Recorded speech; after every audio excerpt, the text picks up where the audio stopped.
Hey everybody, welcome to another episode of the Extraordinary Family Life Podcast. Today, we are going to talk about something we talk about. Like, you guys, we have a really fun dynamic where we'll notice something, we'll see something, and we start talking about it, and then we dialogue about it. Mm-hmm. And the things that keep coming up in our conversations are often things we start taking notes on, then Rachel writes about, I make videos about, and in this case ends up being a podcast where we're like, okay, there's this trend among influencers, speakers, presenters, people, life coaches. Yeah, coaches. They're just sharing this message, and it's not that the message is wrong or bad. I think it's incomplete. Mm-hmm. It's right. It's not that it's not true. It's that it's only half true. Right.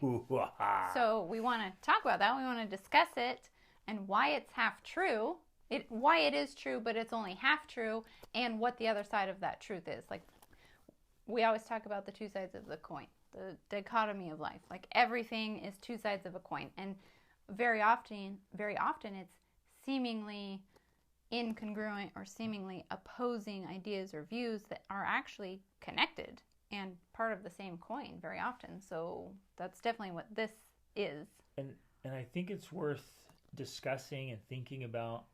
Well, today we'll think about it and discuss it, but I want to invite you to think about the risk. What's the risk of embracing and living by a half-truth? Mm-hmm.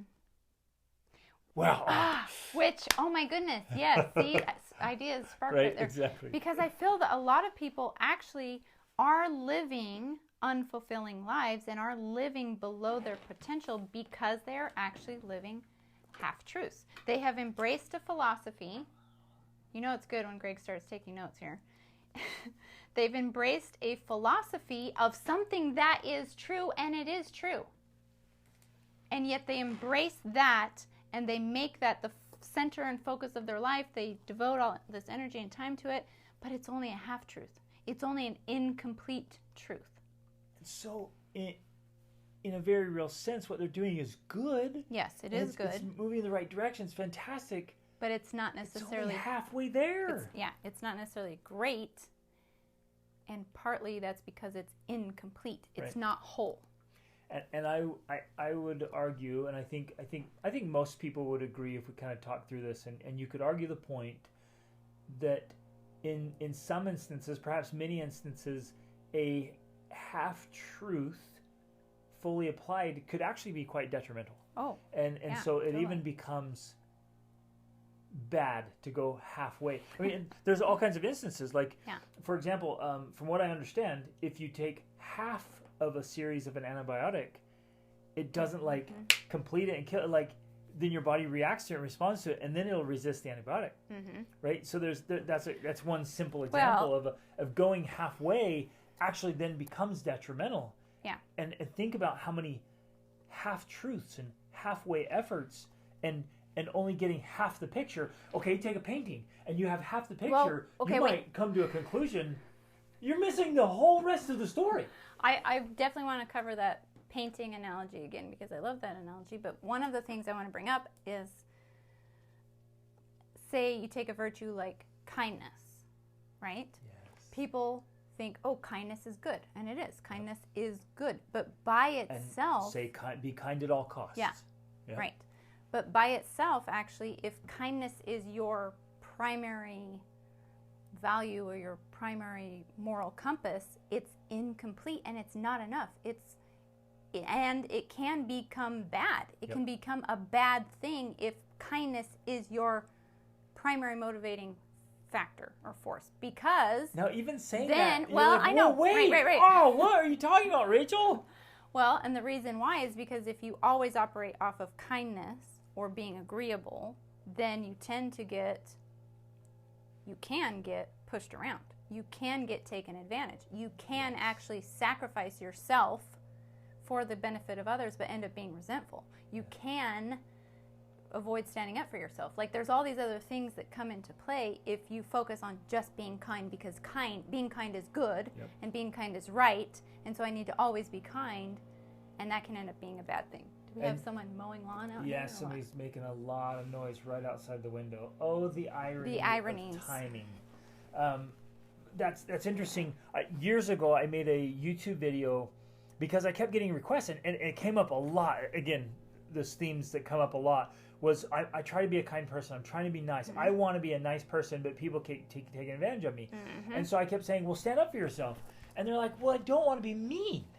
They're like, they were so concerned about being a mean person or coming across as aggressive or harsh that they were willing to really suffer, honestly. Yeah. They would suffer and tolerate all kinds of injustice.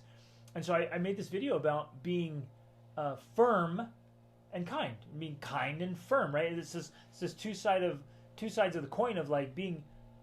I believe in being unfailingly kind. That's one of my highest values and priorities, to be kind. But on the other side of that kindness coin, for that metaphor, has to be boundaries.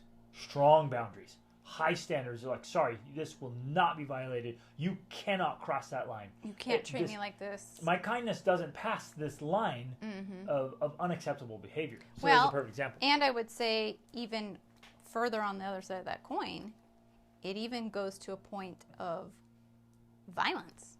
I would say the other side of that coin in extreme circumstances is that you actually need to be someone, in order to be whole and complete, if we're using this metaphor, and it's not just half-truth, it's the whole truth, you have to be willing to get to violence in some situations. Woo! Yeah, I know. But that comes up. Mind you, it's Rachel saying this, not me.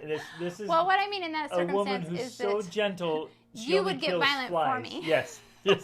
So what she's saying is, there's a time for me to get violent in our behalf, and I actually wholeheartedly agree. And I'm joking about that, but I do know there are times when, yes, I would get violent if necessary. Yes. I'm not going to be kind to someone who is, and of course I'm talking about extreme situations, but we have to recognize that represents the entirety of topics and life in general. So you have to look at those things and think about those things, but there are times when violence is the answer. In fact, There's a book about that. When violence is the answer. Yeah. And that means that if you're going to not be taken advantage of by people who are bad or evil or have wrong intentions, you have to be willing to get more violent than they are. That's one of the things they teach you in your Krav Maga, is that avoid violence at all costs, but when violence comes, be more violent than the other person. Yeah, like put an end to this. Yeah. And it's not just physical violence. Man, we could do a whole podcast on this topic. Yeah, we could about violence. But it's not just physical violence.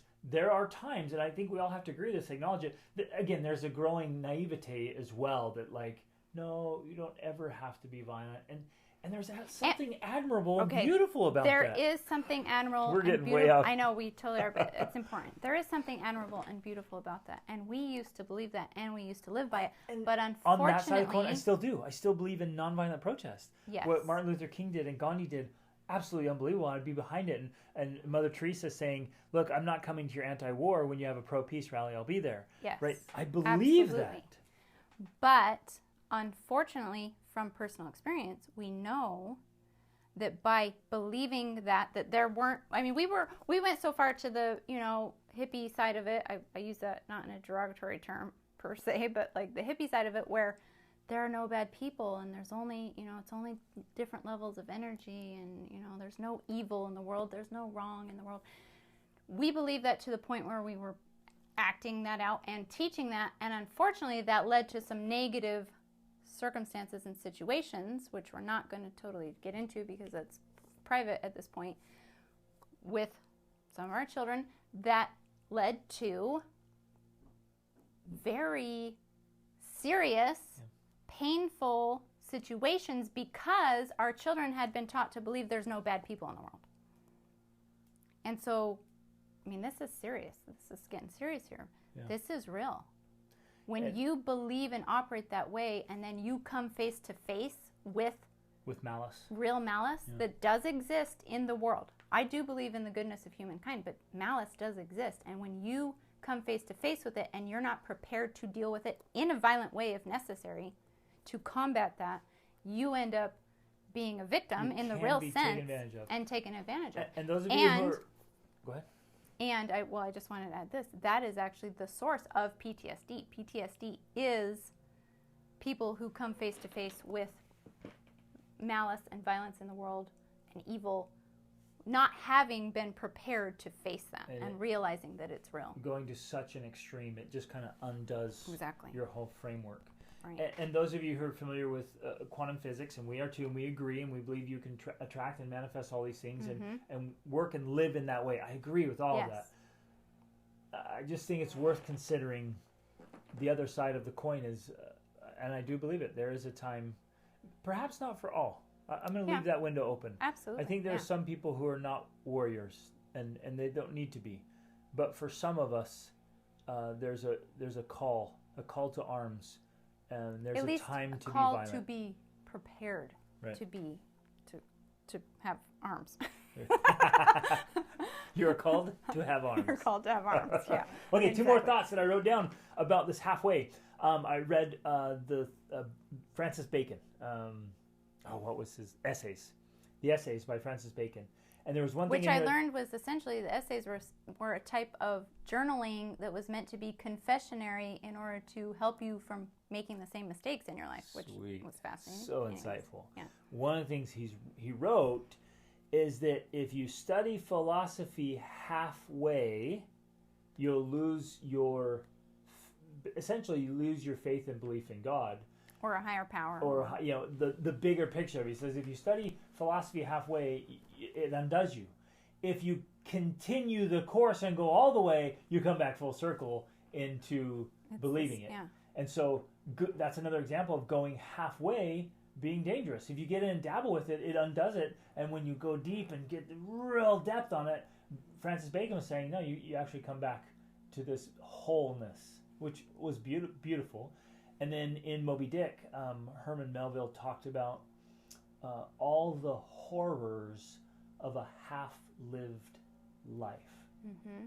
And ultimately, I think that is a framework to go into our topic. Mm-hmm. It's like if you only go halfway, you end up living potentially inside the horrors of a half-lived life. Yes, absolutely. Wow. Yes, that is so good.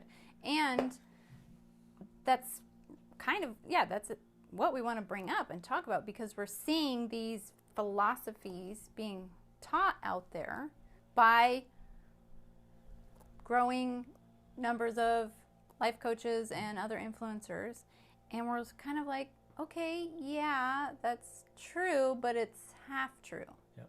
It's not the full picture. Oh, back to the picture analogy, because this is something that we are constantly using and referencing and helping us to understand the world. And it's the idea of, if you have a big, beautiful painting in front of you, let's use that map back there, and you look at one part of it down here in the corner, and you're like, oh, there's a ship, and these guys moving barrels and whatever. And you look at that and you're like, okay, that's true, but it's not the whole truth.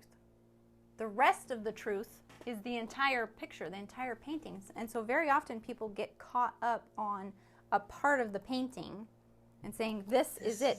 This is true. And it's more true to them than what they knew before, because before they were looking at maybe a different part of the painting or a smaller part of the painting. And so they expand their view and they're like, oh my gosh, it actually also includes this. And then you're like, yeah, you're right. It does. And it feels fantastic. And it feels when amazing. Someone draws your attention to, you're like, enlightening. This is amazing. I feel so much lighter. I feel like I see clearer. Yes, this exactly. is amazing. Because it's all true. Right. But yet it's still only part of the truth. And if you continue to do that process, I mean, we've done that process again and again and again until you start to, it's not like we're studying the whole painting because there's so much to see, right. But it's that other quote by Neil deGrasse Tyson, that as the area of your knowledge and your understanding expands, so too does the circumference or perimeter of your ignorance. Yeah. And so, yes, that's what's happening, and I think that's what happens a lot. And so these life coaches out there and these, influencers out there, they're going through that journey like we all do, like we've been through that journey, and you begin to see more truth, and you're like, oh my gosh, this is true, and you go out teaching it, and you're, this is true, and it's awesome, and it is true, but Then as you learn more, you're like, well, it's not the whole truth. Right. That is true, but if you just stayed in that piece, in that place, you miss the rest of it. All right, so let's dive into exactly what we're talking about. Since finally, we didn't actually talk about what we're talking about. Let's get to these points and try to give as many examples as possible. And again, I think you want to emphasize this too, we want to re-emphasize. These are good things. They are true things. True things. But I think maybe the best word for this, and you might use other words, right? We all have different meanings for words, but it seems like a good word for this is incomplete. Mm-hmm. Right. Just like part of the painting, if you only see part of the painting, it's just an incomplete painting. Not that it's not real and it's not true, it's just incomplete. And I could keep going on about this comparison with the painting, because if you see half the painting, you can come to conclusions. You can tell a completed story of that. And there's a lot of beauty and truth and meaning. It's all there. Yep. Principles, life lessons, all of it. But then you get the other half of the painting and you're like, oh, it's even better. A bigger story. Yeah. And maybe it's not better. Maybe the other half is the ugly half. True. Right? Maybe it's the tough half. You're like, okay, but that completes the story of that painting. Yes. In my mind right now, I can picture those massive mural paintings in like the Louvre, where in the room with the Mona Lisa. If you guys have been there, the Mona Lisa is like maybe 3 feet by 3 feet, right? It's not very big. It's not big, and everyone goes to see the Mona Lisa, but you're in this hall that's 40 feet tall and hundreds of feet long, and some of the paintings in there they gotta be 30, 40 feet long and 20 feet high. They're massive, unbelievable works of art and fall scenes. They're just mind-boggling. The building itself is unbelievable, and everyone's crowded around the Mona Lisa. Which, again, it's beautiful. It deserves it. But you're like, okay, the perspective here, the contrast is amazing. Exactly. Okay, so let's dive in. Finally, let's dive in. What exactly is it are we talking about? What is it that we have seen people posting, sharing out there that we're like, yeah, that's true, but it's not. It's incomplete. Yeah. And it's essentially this idea that you are good enough the way you are. I am. You are enough. That's true. You are special. That's also true. Right. Me again. I'm really close on this. And yet... And it feels good. And it feels good. People need to hear that message, and that's why it's spreading, because it's like... There's a lot of people that need to hear that message, because there are a lot of people that are suffering. There are a lot of people that are hurting. There are a lot of people that beat themselves up all the time. And so, yes, it is a true message, and it is an important message, and it is a message that a lot of people need to hear. And I would say for every single person on the earth, at some point along your personal journey, that's a message you need to embrace. Yes. You have to fully embrace and believe that message, that you are enough, that you're good enough, that you're special, that you're important, that you don't have to try in order to be loved and accepted and all of these things. Right. And yet it's incomplete. And that's not chronological. That's how would you even describe it? Like it needs to be it's cemented encompassing, or it's your whole life. Centering. Yeah, you're centered and grounded in this idea, this belief for your whole life. But if that's where we stop. So it's something, I guess I like that point, that it's something that has to be centered within you. It's something you have to embrace. It has to become a part of you. So some people don't have that as a part of them, and that's why they need that message. And that's why it's good that people are sharing this message. You have to embrace that, and it has to become a centering part of your view and approach to life. Yes. It's not something you just come across and then discard later. Right. It becomes a part of who you are, and then helps you on the rest of your life journey. Yes. So it's essential. Oh, I just thought of another comparison I think will help. We're trying to come up with as many comparisons as possible to try to land this in a way, and some of you will hear different things and it'll click for you. here's one that I think would work really well, because I also see this as a common problem. We get married, and now you've gone from being an individual to now being a wife or a husband, right? But that doesn't mean you're not an individual. Right. And then we get into trouble with that. And we give away our individuality because now I'm a wife. And then you become a mother. Exactly. And so all of a sudden you lean so far into motherhood that... you lose your individuality. And your wifeness. Yes. And some husbands are like, hey, remember your wife? Like, that's how it helped you become a mother. Don't forget me. These husbands are saying, right? But there's a progression there that if we only go one way, if all of the message going in is mom, mom, mom, mom, mom, mom, then it actually ultimately it weakens your wifeness and your individuality. Exactly. And so you'll go along and you'll start feeling this void, and you'll be like, wait a minute, I love my family, I love my kids, I love being a parent, and it's all good, it's all true, it's all right, fantastic. Why do I feel this incomplete void? Right. Why do I feel incomplete? Exactly. Why am I not fulfilled? And it often comes up, well, are you being a wife? Well, it's because I'm a mom. And are you doing things for you only? And this is true for husbands as well. I had this conversation recently with a gentleman. I was like, what are you doing specifically just for you because you like doing it? Now, he's starting a new business, already has other successful businesses. He's got his kids, his family. He's just awesome, right? Growing, learning, just fantastic. But in all the busyness of all those good things, he has lost his individuality. And I was like, what is it? And he's like, he honestly didn't know. So, of course, it's also true in many, many other aspects. And we can address a few of them, like the ones Rachel mentioned, but even one like, okay, here's this idea of graduation, right? If you graduate from high school or university, yeah, you graduated. That's fantastic. It's true, but it's only half truth, because my whole philosophy is like there's never a graduation from education. And so if you celebrate this graduation, in your mind you're saying, I'm done with my schooling, I'm done writing papers, I'm done reading those books, I'm done thinking like that and debating, like, I'm done. I finished. Which that is actually a perfect metaphor for this idea, because people are coming to this truth of, I'm good enough the way I am special, I don't have to try so hard, and that feels good and it feels true, and they embrace it, and then they think, okay, I'm done.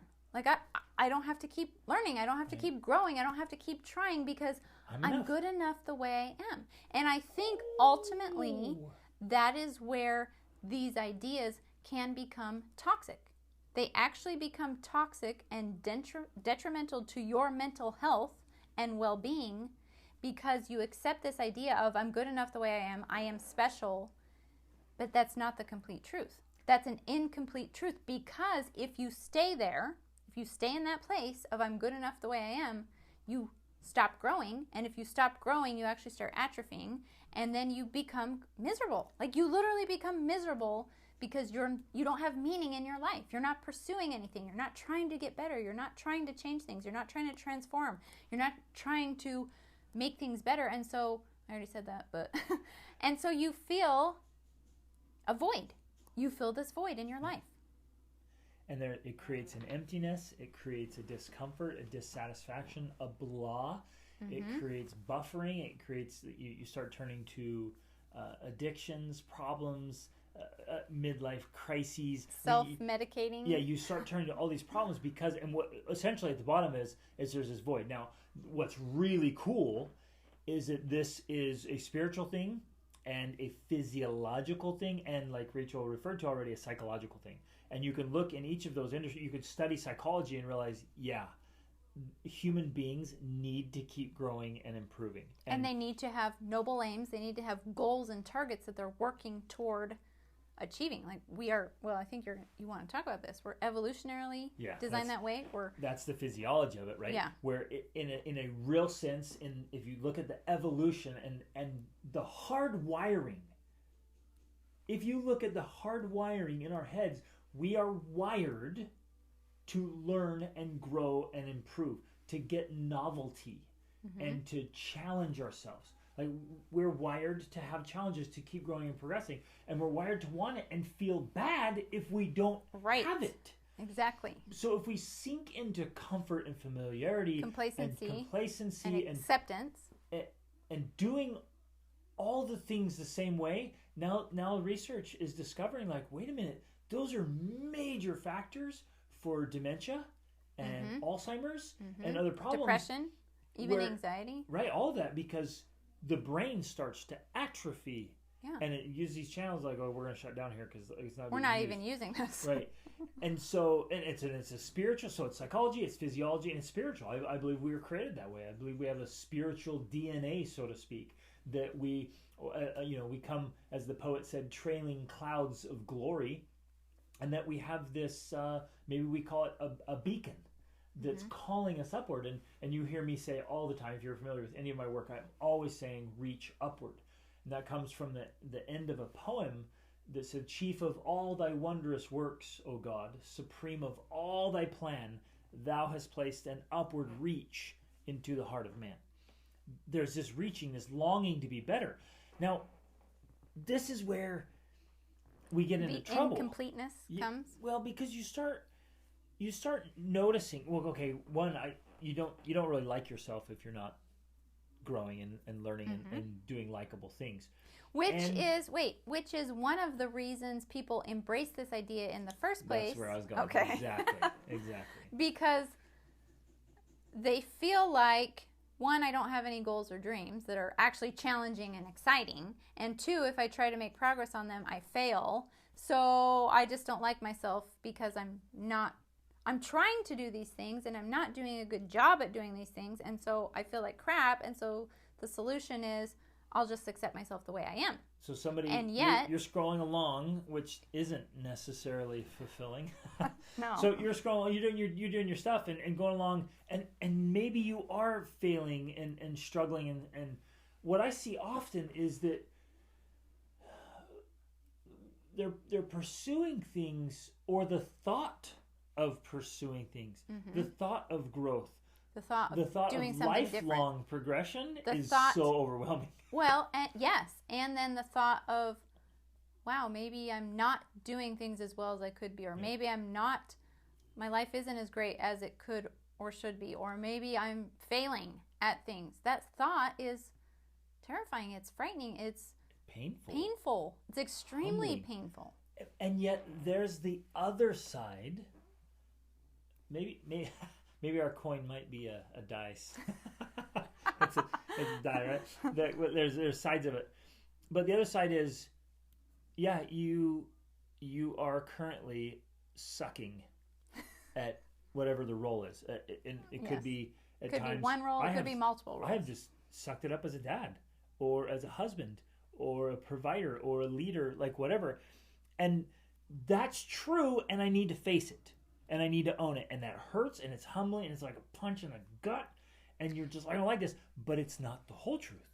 Right. It's only part of it. It's incomplete. But it still is true. Like, wait, if I'm going at it, especially if I don't have the right training and the right tools. Yeah. Which you guys have heard me talk. That is the whole reason I built the Be the Man Masterclass.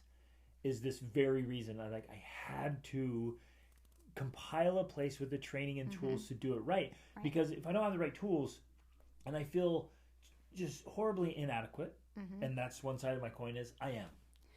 Yes, and that's what people are not grasping with this partial truth, or this incomplete truth, is part of it is accepting, okay, I'm not doing that well, and I still need to love myself and accept myself and not beat myself up to the point where it becomes damaging and toxic. Yep. But if you only remain in that place and say, you know what, you're just going to have to deal with me because this is the way I am, this is who I am, you better just love me the way I am, that also becomes toxic because you're not working to be better and to fulfill your roles better, and that's part of the reason you feel the way you do in the first place. Yes. Because your whole physiology, your whole spirit, all of it, like you're talking about, is longing and craving and calling for you to reach this higher ideal which you envision or have seen. And when you deny that, you're denying your own soul, essentially. So you're denying your soul's calling. In the moment of embracing the idea of being enough, of being special, of like, I'm okay as I am, I'm lovable, I'm likable, Yes. I'm good, all true, it feels really good. It's almost like it's this healing. A relief. It's a relief of Yeah, like, oh. I don't have to attain this perfection. I don't have to try so hard. So that's one side. And it feels fantastic. What Rachel was alluding to and was describing so well is I think we all have inherently, we all have a best self. Mm-hmm. I think we do. It's our future potential. It's our right. potential future self. It's in there. Spiritually, physiologically, psychologically, it's there of this best self of knowing you have potential.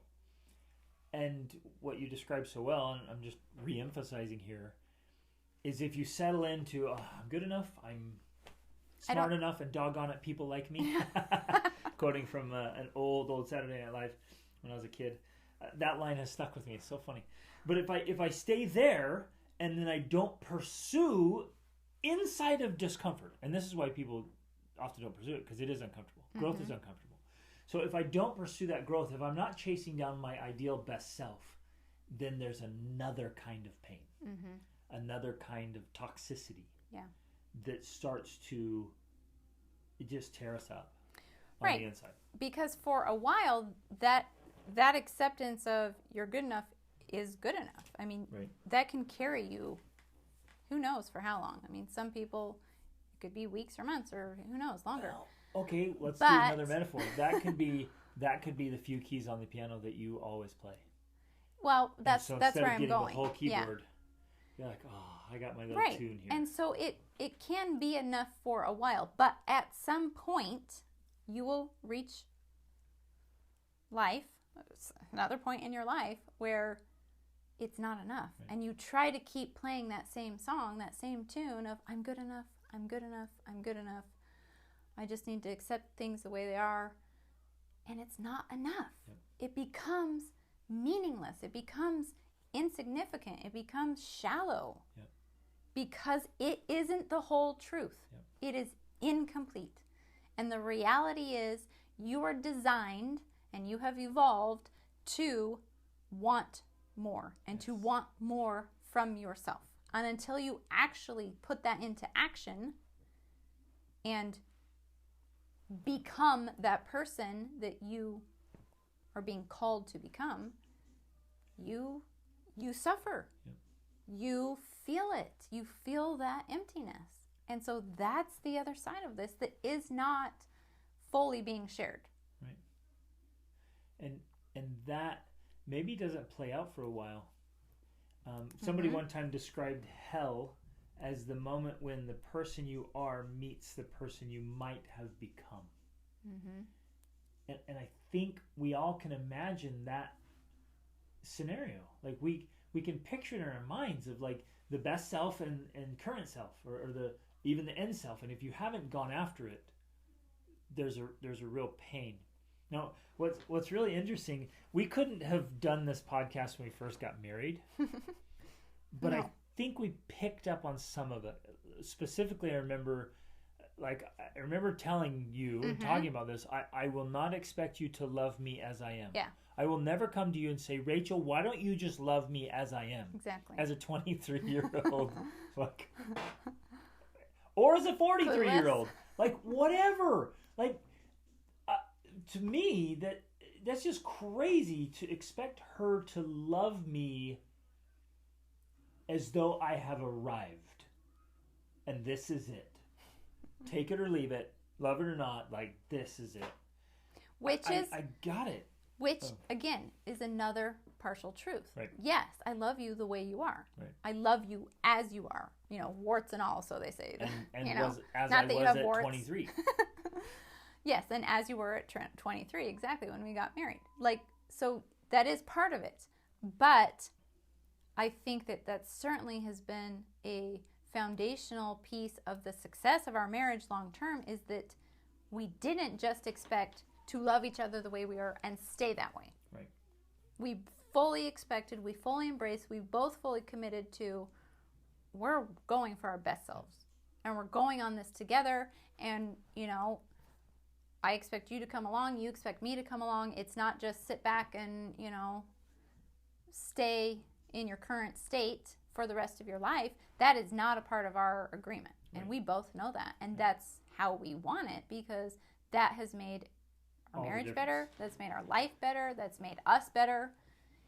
It's this total understanding that we are in this laboratory of growth, and things are going to get uncomfortable, and things sometimes will get ugly, and we're going to face our failures and discomforts and realize we're not enough. We're not good enough, because we're not. And that's the other side of this coin. None of us are good enough. Ooh. None of us are really that special. None of us like have it all together. We don't. And that's okay, but it's also not okay. See, and again, part of the trend we're seeing is saying things like you just said. Like, people will label that as a hate crime. Yeah. Like, exactly. Hate speech. Like, you're hurting people. And I'm reading, almost done rereading the Book of Joy, and the Dalai Lama repeats that, just constantly repeating, I'm nobody special. Mm-hmm. I'm just like all of the other humans out there, right?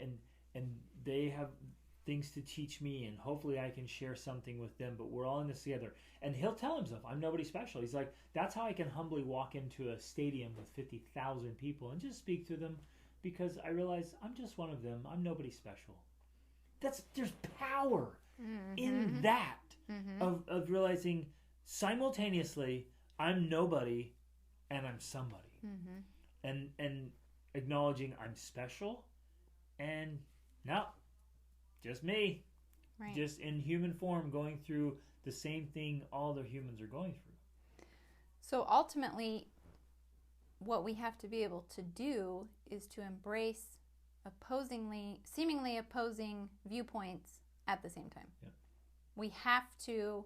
Which seems impossible. Seems impossible, but is actually, I think, how you find real complete wholeness and meaning in life. Yeah. And I think when people feel incomplete and feel that they're suffering because they are missing something, it's because they're not embracing both. They're not being content and discontent at the same time. They're not Beautiful. Being accepting and unaccepting, or, you know, just not allowing themselves to stay where they are, while at the same time being grateful for where they are right now. So it's they're opposing viewpoints, they're conflicting, they seem non-congruent, and yet by somehow grasping them both at the same time is when you begin to feel this sense of completeness, right, or wholeness. That's what it is. Which it's the polarity between men and women, yes, that draws us in. It's the yin and the yang. It's all this stuff that it's opposite ideas of being accepting and unaccepting at the same time. I remember having conversations a few years ago. Somebody pulled me aside and they were concerned for my well-being, and I appreciate it. It was genuine and thoughtful, and they were like, you know, I'm concerned that you don't love yourself enough, and you just need to be comfortable being you, because if you know anything about me, man, I am driven and I want to get better and I want to learn and grow, and just I'm filled with a divine discontent. But what I made clear in this conversation, and I've been settled in for years and years and years, a couple decades really, I'm comfortable in my own skin. I really am. I'm comfortable where I am. I celebrate where I've come from and what I've achieved. I love it. And I simultaneously have both. I can embrace two opposing ideas. There's no way I'm staying here. And I'll have my moments where I'm like, this is unacceptable. It was really cool. Our 17-year-old came up to the kitchen today, and he kind of set his stuff down a little hard on the table. He's like, I'm sick of mediocrity. I'm like, what's up? And he's like, I can do better than this. I can do better than this. I'm leveling up, right? I'm like, yeah, right? And he's got it. And you have to have both. And then you have these times like, I did this, I celebrated. What's interesting is my high achieving clients, they've leaned too far to the side of chasing now, and they rarely celebrate. So when I'm working with real high achievers, I'm actually pulling them back over. I'm like, did you just celebrate that? Like, no, I just moved on to the next thing. I'm like, dude, you just accomplished something amazing, and you're like, okay, that's good, it's done. Moving on to the next problem. Like, dance, man, so celebrate, get gifts, like, do whatever. Like, really celebrate your successes, and then move on. Yeah, so you're actually bringing them back to this other side of like, you're good enough, you are awesome, you are special, you're amazing, because they are leaning too far to that other side of like, it's never enough, it's never enough, and never enough. Right. So that's the other part of this that is out there, along with this idea being perpetuated of that's all you need is just to accept yourself, that you're good enough the way you are. Rich, if we could take it kind of black and white, and it's not ever just clearly black and white. The one side would be underachieving because you just kind of sit back and just say, I'm good where I am, and then you don't really go anywhere. And the other side would be just overachieving, constantly going and never celebrating who you are and what you've done, and celebrating successes. So an ideal that I think we're holding up today is to do both in a really healthy way, to love yourself so much, and also be like, okay, self, that is absolutely unacceptable. Let's go. Right? And to accept and love and appreciate Rachel's love for me as I am, but simultaneously say, I'm not done, babe. I hope you love who I'm becoming, and love me in the process and the target of where I'm going. Exactly. And in marriage, where marriage is this laboratory for that kind of growth, that when you get comfortable with that, like, not every couple can do this, obviously, but we've had a lot of practice that we can be comfortable with saying, I love you as the way you are, but I also see this that can be tweaked or changed or improved, and we're both doing that. So it's not now just ourselves that are providing both sides of that coin, the acceptance and the discontent, but now we can do it for each other too. That's another level. So this is next level marriage. Yeah. But that is what a marriage was intended, designed, evolved to be. And when I'm trying to come up with the right word of like, that is the perfect fertile ground for real growth. When I can do it myself and my spouse can do it with me. Where you can love me and celebrate with me and then call me out and call me up, and even like, I don't know what the word is, like correct or give feedback of like, hey, you're awesome, I love you, that's unacceptable. And that element, man, it's like rocket fuel. Oh, totally. Absolutely. I mean, that right there is how you achieve more growth and development than you ever could on your own. I mean, that is the magic formula, is using marriage and family relationships too, because you can do this with your children as they grow and you have a good relationship with them. Yes. Using the parent-child or parent-mentor-child can be the same way. Of you can love them and call them up, and they can love themselves where they are and want to be better. And if you can build that dynamic, it's awesome. But let's walk through the sensitivity of it that we see often.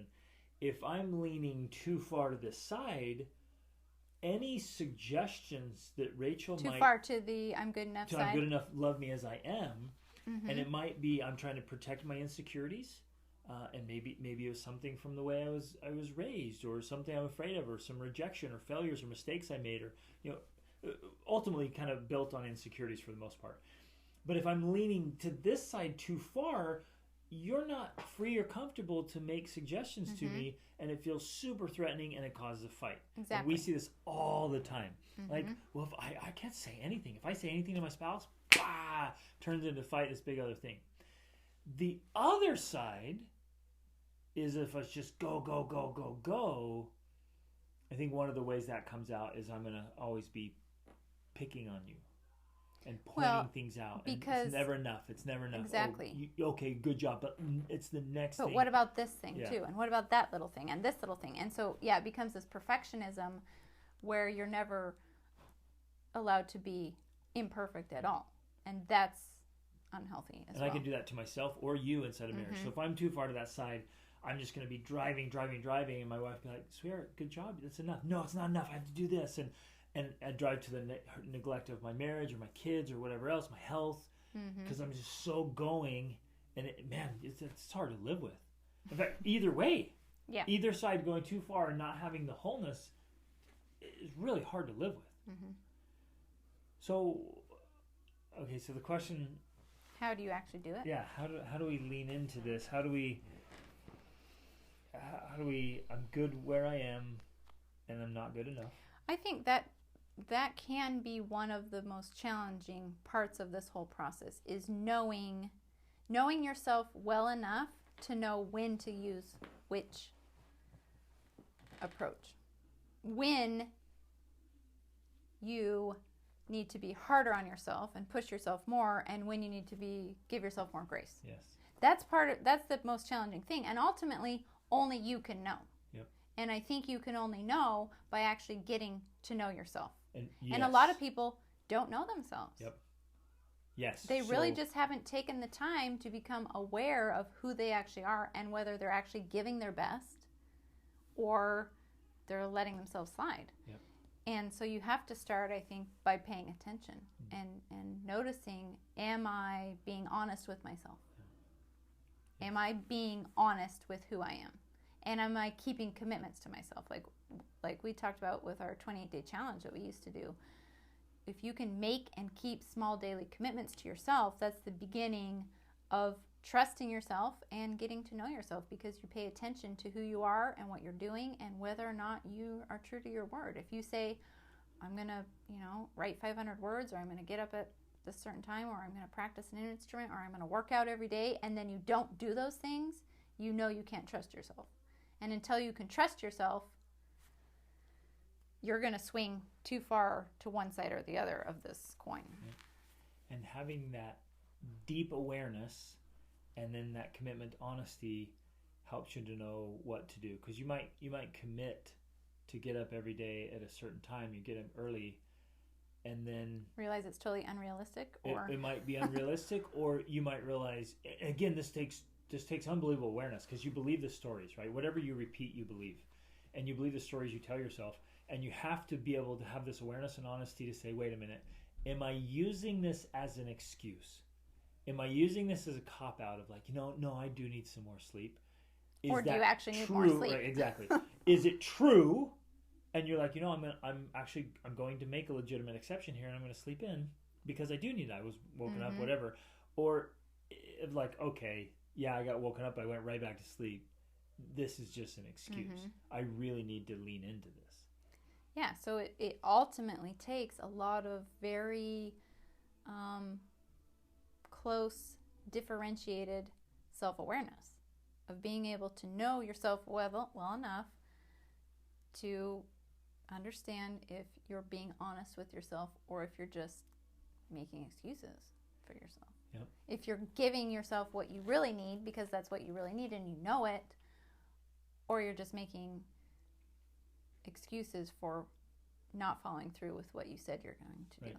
Giving yourself all kinds of leniency and taking things lightly with levity, right? And in this journey, you've got to know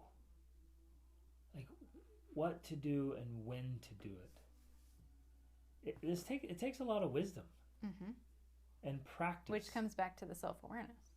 That's what the wisdom is in my mind. And I think this practice, here's an invitation. I'll give you a specific practice to kind of walk through for self-awareness, is lean one way or the other mentally and emotionally, and see what it triggers. See what it stirs up. So get a notebook, and give yourself a little bit of time. Get a notebook or a journal, or open up a document or something. Take some notes, because you want to write it down. You won't remember it necessarily. Yeah. So be willing to write it down and just lean one way or the other side and lean back, and you'll find your triggers. you'll find your issues, and you'll find where you might be out of balance, because if you start leaning into, I am somebody.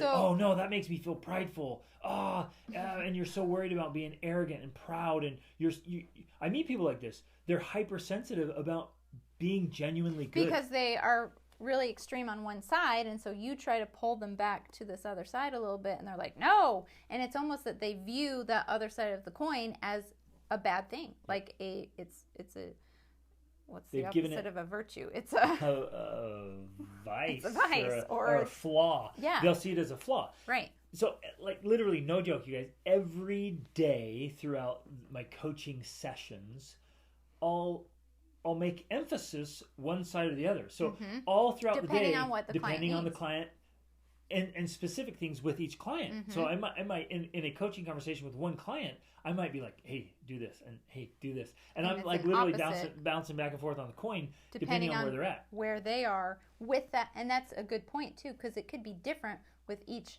situation in your life. Exactly. In your marriage, you might need to give yourself more grace, but with your parenting, maybe you need to push yourself a little more. There's no grace, dude. You need to step it up. Let's go, right? And it's wisdom to know that for yourself, and in coaching, right? And that's why coaching is so extremely valuable, and having a group and a tribe is because you get to hear other voices that go like, oh, okay, like kind of calling me out, and knowing or pulling you back.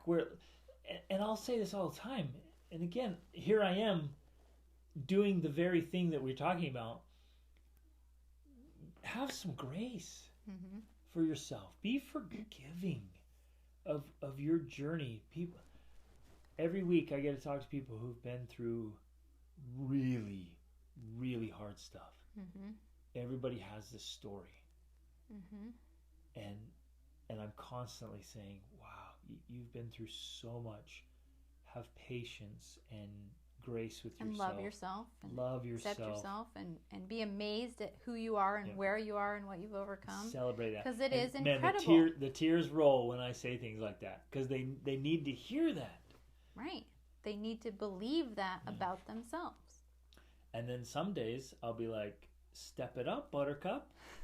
You're being weak. Your goals are impotent. You're not living up to what your potential is, right? You're leaving greatness and power sitting there on the table while you live in your excuses and your stories.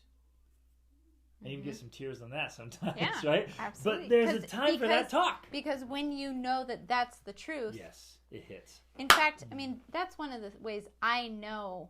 And I'll do this now with Greg. If I know that there's something, and maybe this is part of the answer of like, how do you actually do this? How do you actually apply this in your life? And in harmony or along with what you're recommending about writing things down, or you could talk it out with someone you trust, I will explore thoughts and ideas, and I'll be like, is it this? Is it this? Is it this? And when I feel that emotion coming of like, oh yeah, I could cry, I'm like, okay, that's what it is. I've touched on it right there. That's the thing. And then I go exploring there a little more to figure out what it is and why and how, and gain that awareness about myself that previously was hidden. That is how it's done ultimately. Which is something people usually avoid doing. Right. They'd rather just accept themselves for who they are and be done with it. Yep. And that is not going to solve your problem. Not at all. And nor make you your best self. That journey, I think I feel comfortable saying, is going to be uncomfortable. Right. Like, go down into that, into I the call depths. it the mind palace. Go into the depths of some into corridor. The shadow. Into the shadows there, and really explore it and be like, okay, well, if I don't accept myself as I am and I push myself, and that starts to feel really bad for you, find out why. And I know for a lot of people, it's because as soon as they go to that side, they have this deep sense of unworthiness. Or guilt. Or overwhelm. Or... Yeah. So it might be overwhelmed. You're like, well, every time I try to set goals and try to lean into my potential, I feel so overwhelmed and it just seems futile. So I'm just not going to do it anymore. That's a very common reaction. Well, every time I chase goals and I get excited and I get ambitious, I just feel overwhelmed. My life falls apart. I'm just not doing anymore. And they come to the erroneous conclusion that I just shouldn't do that. When you sit down with me, I'll be like, oh, well, it's actually some systems and some strategies and a few tools and some training, and now the overwhelm goes away and the stress goes away. But if you didn't have that, you're like, oh man, every time I chase, I get ulcers. I literally get physically unhealthy when I set goals. So no more goals. Mm-hmm. Or you're way on the other side, like, oh, I can't accept myself, because if I just go full into acceptance, then you feel proud or arrogant, or I just stop doing anything. And maybe that's a weakness. Like you lean over there and then you literally just stop doing anything with your life, and you just sit there saying, I love me. I love me. And so find out what it is. It's not one thing or the other. It's exploring. Mm-hmm. Mentally going down these corridors, mm-hmm. and finding, again, getting to know yourself. Mm-hmm. And where did that come from, and is it true? And it's the meaning that you're giving it. Why are you giving it that meaning? And process that, and then come back to the spot where, again, the pursuit is, and Rachel and I aren't saying that we have the whole truth. We're on this journey, and we found it's been extremely helpful for us in this journey to acknowledge both sides regularly. Mm. Absolutely. I mean, I think that has been a major key to the success that we have achieved, is by being able to balance that. Yep. To go between acceptance and gratitude and divine discontent, and what unacceptance is. I don't like that. The opposing word of acceptance, but like drive, I guess, and ambition. Yeah. And what's really cool is we've been having this conversation since we got married. Yeah. Forms of without always knowing we were having this conversation. Right. But it was little bits and pieces of it, but that is what has allowed our marriage to be And there was amazing. There was times when we were swinging one side or the other, because we didn't fully understand it yet. And so we would push ourselves, and then we'd be like, oh, we just have to accept and be grateful where we are. And so it was more of a swinging. This huge pendulum swing way over here for months or years, and then way back. Right, until we were able to more fully embrace it. And it's not that we don't swing at all with anything, but with more awareness of understanding what it is and that it's a two-sided coin, we're able to better realize what's happening when it's happening. Right, just simply by settling this beautiful, I think, life philosophy of, and I would say a necessity, of being able to embrace seemingly opposing ideas. Mm-hmm. To have both the black and the white inside. The yin and the yang. Yep. That's why it's a meaningful symbol. Beautiful. It's not just a hippie thing. It's so awesome. Okay, anything else? No, I think that's it. So you guys, if this has been helpful, share it. Share it with someone you know who needs to hear it. Subscribe to the YouTube channel. Subscribe to the podcast. And we would love your reviews on the podcast. Yeah, wherever you listen. If you like it, it's insightful. If you have this, just jump on, share a review, so we can get this in front of more families. This is what it's all about. Love sharing this stuff and living this life, trying to get that whole painting revealed. So instead of, we'll circle back to Melville. Instead of living in the horrors of a half-lived life, you live literally in the bliss and fulfillment and meaning of chasing a full life, a whole life. Yeah, it's beautiful. Okay, love you guys. Reach upward.